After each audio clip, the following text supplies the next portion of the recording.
So I am currently doing final checks on this wedding, and this photo on the final check, I've just made it a little bit darker, just to make the fabric pop a little bit. But two things about it are bothering me, and this is why I do final checks. So first of all, it's not square. And second of all, that tiny little bit of a cut off of the skirt. So you either have to like, well, this is how I work. All photographers are different, but I either like to completely, like, purposefully cut the skirt off where it ends sort of, but that little bit there is just, it's bothering me, and the fact that it's not square. So two tiny differences that I can make that will make a huge bit of difference. So I've taken it into Photoshop. Let me try and do this one-handed. I've zoomed in. Let me zoom out a little bit. So first thing I'm going to do is I'm going to select canvas size.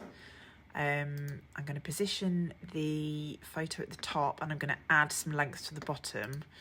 So how much would I need? 4.7. Let's try that. Yeah, perfect.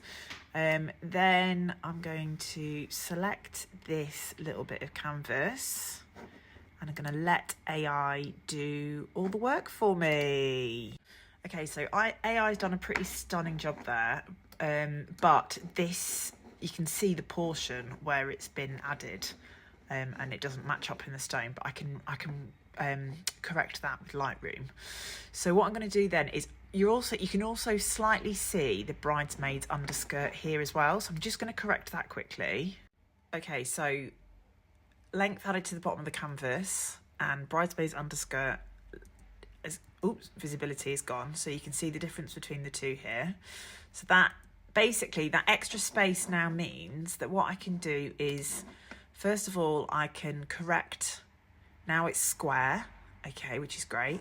It's now left these portions in the corners. So I'm going to take it back into Photoshop. Okay, so I've selected all 4 of these little portions in each corner.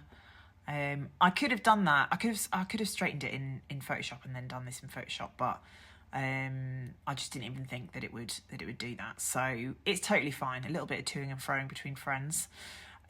So yeah, that looks good. That all looks very square, very neat. So let's save that back into Lightroom.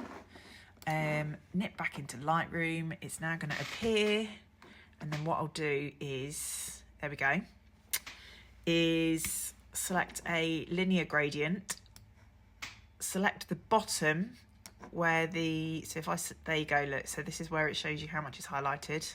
Take it a little bit higher, and then I just want to take out the difference between, so there's I don't know if you can see, but there's a tinge of blue, which is what's throwing it off. Okay, so I've taken out the blue from the stone, and I've corrected it. I've made it square. I've added a little bit on the bottom. So this is where we started, and this is now how it looks. Tiny little bits of difference, but for me, it's worth the effort.